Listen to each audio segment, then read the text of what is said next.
নমস্কার বন্ধুরা, আজকে আমি নিয়ে এসেছি দ্বাদশ শ্রেণী অর্থাৎ 2026-এ উচ্চ মাধ্যমিকে সেমিস্টার 4 নিউ সিলেবাস সংস্কৃত কোশ্চেন।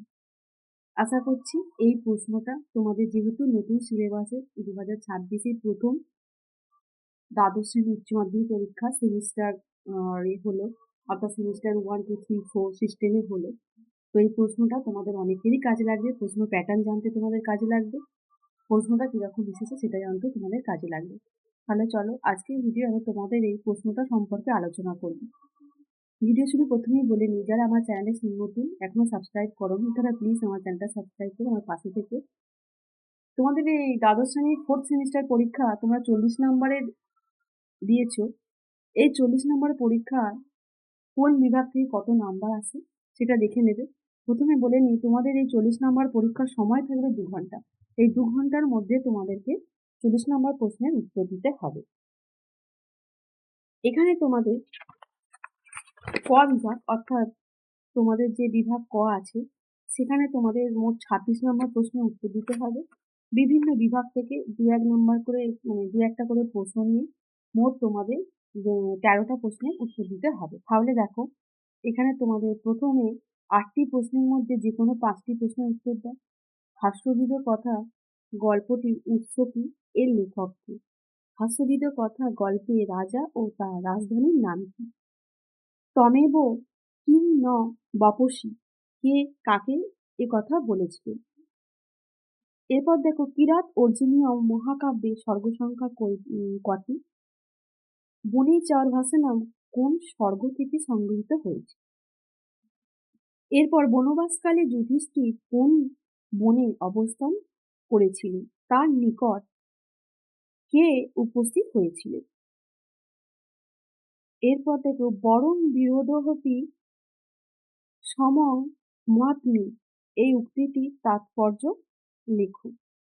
এরপর হা প্রিয় সখী ই বিশ্ব সন্তে নির্মাণ ভাগ, এটি কার উক্তি? প্রিয় সখী পদের দ্বারা কাকে সম্বোধন করা হয়েছে?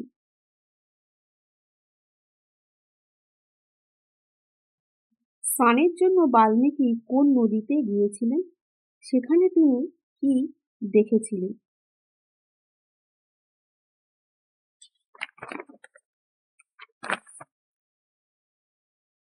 এরপর 2-এর দাগে 8টি প্রশ্নের মধ্যে যে কোনো 5টি প্রশ্নের উত্তর দিতে হবে। স্ত্রী প্রত্যয় কাকে বলে? একটি উদাহরণ দাও। বোধপত্তি নির্ণয় করো। যেমন আছে পিপাসতি, দেদীয়তে। কারক বিভক্তি নির্ণয় করো। বাতায় কপিলা বিদ্যুৎ। উদাহরণ সহ ব্যাখ্যা করো। আখ্যাতোপযোগে যস্য চ ভাবেন ভাবলক্ষণম সূত্রে কোন বিভক্তি হয়? উদাহরণ সহ লেখো। দ্বন্দ্ব সমাস কাকে বলে? একটি উদাহরণ দাও। সমাস নির্ণয় করো। নীলকণ্ঠ। সমাসবদ্ধ পদ লেখো। দ্বয় অন্য সমাহার। স্থূলপানো যস্য স।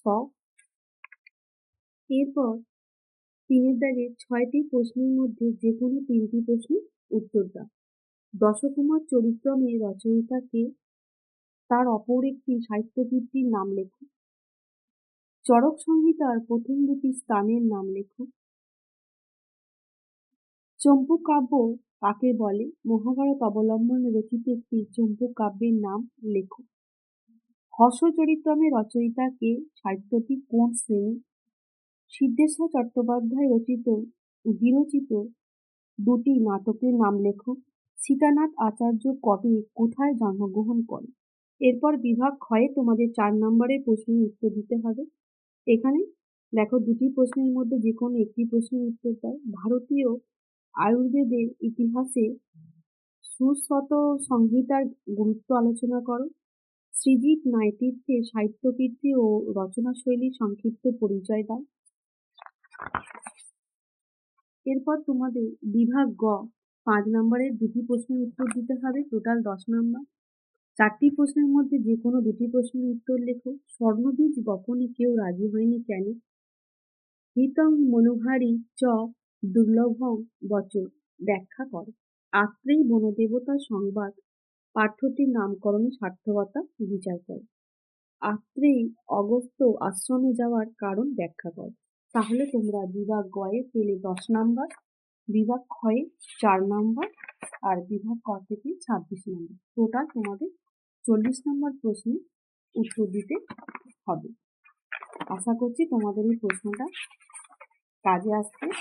আর যারা 2026-এ সেমিস্টার 4 দ্বাদশ শ্রেণীতে দিয়েছো উচ্চ মাধ্যমিকে, তাদের পরীক্ষাও খুব ভালো হয়েছে, ফলও আশা করি খুব ভালো হবে। আজকে এই পর্যন্তই, আবার দেখা হবে পরবর্তী বিষয় নিয়ে। ধন্যবাদ।